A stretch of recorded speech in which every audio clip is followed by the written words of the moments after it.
Hello friends, this is Sharon from Mad Paper Crush. Welcome back to my channel.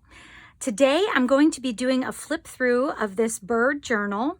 I had actually made this bird journal quite a while ago. I will put the link to the videos down below that I had made this in if you'd like to go back and take a look at it. But today I just wanted to do a little flip through of it. My daughter is having surgery this week, and so I am busy trying to take care of her, but I wanted to make sure you had something fun out there to look at. So here we go. It is a bird journal that I made actually from artist board that I cut down, and I really love how it turned out. I love this fabric that I covered it in, and I put a little post closure on it so you can just pull the ribbon off of it to close it up or put it back together. And let's go ahead and get started. So actually, I think I'm just going to put this to music. So I'm going to stop talking and I'm just going to start flipping through it for you. So enjoy this, friends, and I will see you on the other end of the video.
And that's my bird journal, friends. I hope that you enjoyed this video. If you're looking for any of the digital kits that I've used in this journal, I will put them down below. There's a hummingbird one and also the bird note cards that I have, Birds of Asia. They'll be linked down below if you're interested in checking those out. And I hope that you liked this video. Please give it a thumbs up if you did. If you're not subscribed to my channel, I hope that you will. I'm getting very close to 1,000 subscribers. I'm so excited, and I plan on doing a giveaway when we get there. So please go ahead and subscribe so that you can be notified when we do our giveaway. Thanks so much, friends. I will see you in the next video. Take care. Bye-bye.